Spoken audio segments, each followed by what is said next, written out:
Денес во Свети Николе беше одбележан денот на ослободувањето 14 септември. По овој повод градоначалникот Дејан Владев ги презентираше сработените проекти кои се извршени за една година. Целиот наш ангажмент е исклучиво за инфраструктура. Значи досега ги асфалтиравме улиците Јанко Глигоров, дел од Гоце Делчев, цел потек од населба Рудина до Белкамен, ги асфалтиравме улиците во место викано Лозов расадник. Сега во наредниот период ќе започне комплетна реконструкција на улица Пиринска, на дел од Гоце Делчев и Кочо Рацин, асфалтирање на улица во село Ерџелија во Градилиште, потоа асфалтирање на улица во Црнилиште, Горобинци.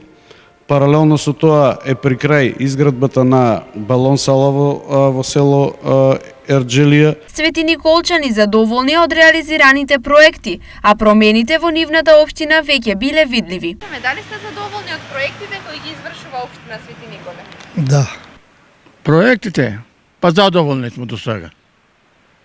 Фалба на овај новиот градоначалник. Добре, нема проблеми. Претходниот пат бев пред 4 години, така да има некои промени. Општина Свети Николе е ослободена во 1944 година и годинава ја прославува 78-та годишнина.